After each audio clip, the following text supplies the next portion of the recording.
Shalom, jumpa lagi dengan saya Yeni Indra di Seruput Kopi Firman Tuhan dengan renungan yang berjudul Diam itu bukan selalu iman.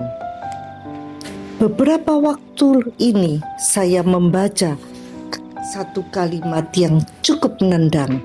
Orang paling menakutkan bukan yang marah, tetapi yang diam saat batasnya dilanggar. Jujur, awalnya saya setuju karena memang ada tipe orang yang diam, tetapi sekali dia selesai, dia benar-benar pergi tanpa suara. Tetapi semakin saya merenungkannya, saya sadar tidak semua diam itu dewasa. Tidak semua diam itu rohani. Kadang diam itu cuma tanda hati kita sedang penuh. Kita sering salah menilai kekuatan. Kita pikir kuat itu berarti tahan semuanya. Tidak usah bicara, tetap baik walau disakiti.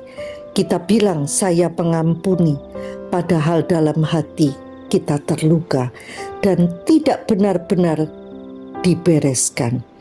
Saya belajar satu hal penting. Tuhan tidak pernah minta kita pura-pura kuat. Mazmur itu jujur sekali. Daud tidak menyembunyikan emosinya. Dia bisa berkata, Tuhan, aku terluka. Tuhan, ini tidak adil. Ini bukan kelemahan. Itu hubungan yang hidup. Saya juga melihat sesuatu dalam hidup Yesus. Yesus itu penuh kasih, iya, tetapi dia tidak diam saja. Dia tahu kapan harus diam, bicara, bahkan menegur. Dia tidak membiarkan orang memperlakukan dia sembarangan. Artinya apa? Kasih itu bukan berarti tidak punya batas. Kasih itu punya kejelasan. Di titik ini saya mulai jujur pada diri sendiri.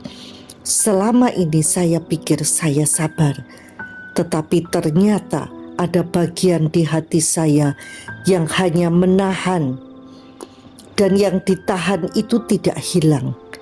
Dia hanya menunggu waktu.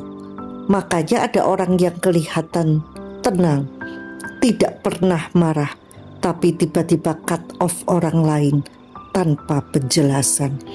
Bukan karena dia kuat, tapi karena dia sudah capek menahan terlalu lama. Firman Tuhan berkata, apabila kamu marah, jangan berbuat dosa. Efesus 4 ayat 26. Perhatikan, bukan jangan marah, tetapi jangan salah mengelola marah. Artinya, emosi itu bukan musuh. Yang menjadi masalah adalah cara kita merespon. Saya belajar hidup dengan cara yang lebih sehat. Bukan reaktif, tetapi juga tidak memendam. Kalau hati mulai tidak damai, saya berhenti. Saya tanya, Tuhan, ini kenapa? Kadang jawabannya sederhana, ada batas yang perlu ditegakkan. Belajar bicara itu penting, bukan untuk menyerang, tapi untuk jujur. Kita bisa bilang dengan tenang, saya tidak nyaman dengan itu. Itu melewati batas saya, tanpa emosi, tanpa drama.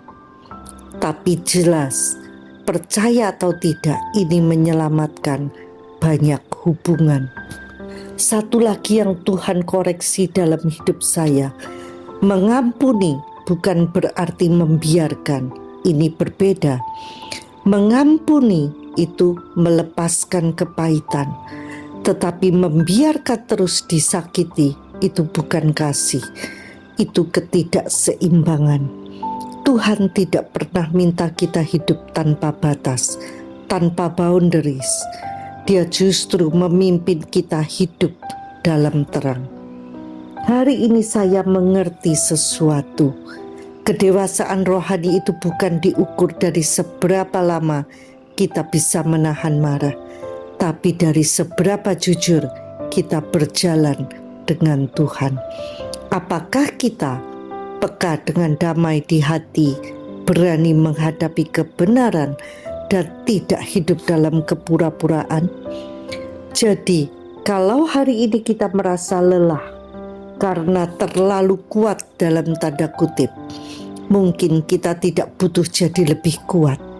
Mungkin kita hanya perlu jadi lebih jujur di hadapan Tuhan dan dalam cara kita menjalani hidup. Karena hidup yang dipimpin Tuhan itu bukan meledak atau memendam, tetapi tenang, jelas, dan penuh damai. Dan dari situlah kita benar-benar bebas. Daring to set boundaries is about having the courage to love ourselves even when we risk disappointing others. Quote dari Brené Brown.